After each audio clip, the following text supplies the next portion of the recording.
सिर्फ कौम और समाज की खिदमत के लिए उस पार्टी में गया हूँ। मेरा अवैसी साहब से कोई भी बैर नहीं। अल्हम्दुलिल्लाह मैं पहले भी उनको अपना लीडर मानता था और आज भी मैं उनको अपना लीडर मानता हूं। क्या बात है।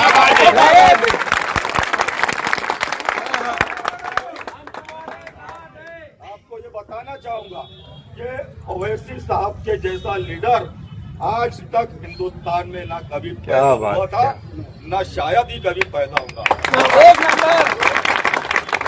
अवैसी साहब है, अल्हम्दुलिल्लाह पूरे मुल्क के हालात को वहाँ पर लोकसभा में पेश करते हैं, हमारे हुकूक के लिए लड़ते हैं।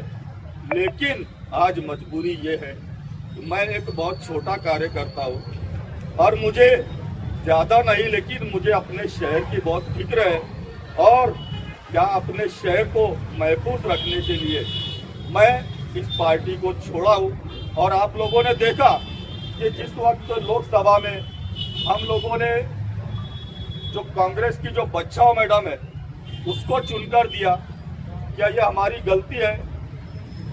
सिर्फ इसी वजह से कांग्रेस की शोभा बच्चाओ को चुनकर दे दिया।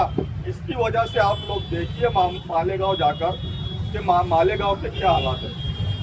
कई बेगुनाह लोगों को जाली दस्तावेज का बहाना करके उनको अटक किया जा रहा है, उनको जेल में डाल दिया जा रहा है। कई महीने उनकी जमानत नहीं हो पा रही है और वहाँ पर हमारे जो मजलिस के एमएलए हैं वो हाथ पर हाथ रख के बैठे हैं, वो कुछ भी नहीं कर पा रहे हैं। इस तरीके के काम अगर खुदा ना खास्ता नौजुबिल्ला अगर दुनिया में होते तो ये आपका भाई ये बातों को बिल्कुल बर्दाश्त नहीं करता, क्योंकि एक जज्बा है कौम और समाज की खिदमत करने का और इसीलिए मैंने राष्ट्रवादी कांग्रेस में प्रवेश किया हूँ। मैं उप महापौर बना, आप लोगों ने देखा उप महापौर रहते हुए भी अल्हम्दुलिल्लाह मैंने इस तरीके से कौम की खिदमत की, अपने शहर के काम किए कि लोग ये कहने पर मजबूर हो गए कि उप महापौर हो तो फारूक शाह के जैसा। इनके जो आका थे, इनके जो बाबा थे, इनको कभी हमारे लोगों की फिक्र लाहक नहीं हुई। इन्होंने कभी ये नहीं सोचा कि हमारी जो मुस्लिम महिलाएं हैं, जो हमारी मुस्लिम खवातीन है, उनकी जच्चा खाना नहीं है, उनकी डिलीवरी के लिए प्रॉब्लम होते हैं, दूर जाना पड़ता है। ये आपके भाई को फिक्र लाहक हुई, बेहतरीन एक जच्चा खाना हमारी औरतों के लिए बना कर दिया। जो हमारी खवातीन अनाज के लिए भटका करती थी, उनको कभी उनके ऊपर रहम नहीं आया। अल्हम्दुलिल्लाह मैंने, मेरी महिलाओं की टीम ने कई हजारों लोगों को अनाज मुहैया करने का काम किया। उसके बाद भी आप लोगों ने देखा कि मैंने न सिर्फ तरक्याती काम किए बल्कि मस्जिद के काम किए। मैं वक्फ बोर्ड का मेंबर होते हुए न सिर्फ शहर की बल्कि इतराफ के जितने इलाके जहाँ जहाँ के लोग मेरे पास आते थे उनका रजिस्ट्रेशन मैंने करवाया।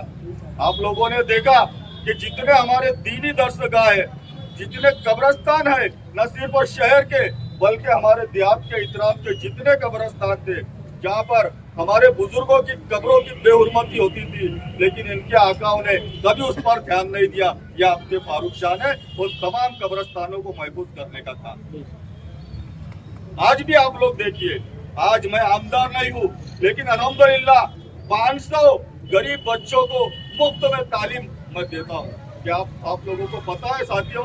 जाकर देखिए मेरा स्कूल में, वहाँ पर सब जो गरीब बच्चे पढ़ते हैं उनसे ना किसी किस्म की फीस ली जाती है, ना उनसे किताबों बयाजों का खर्च लिया जाता है, ना उनको लाने ले जाने के लिए किराया मांगते हैं।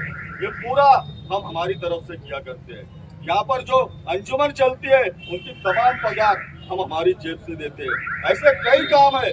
मैंने एक बेहतरीन दवाखाना शुरू करवाया था और वहाँ पर हक्कुल ईमान आप लोगों को बताता हूँ कि मैंने उस दवाखाने से एक नया पैसा मैंने अगर कमाया हूँ तो मेरे लिए हराम होगा।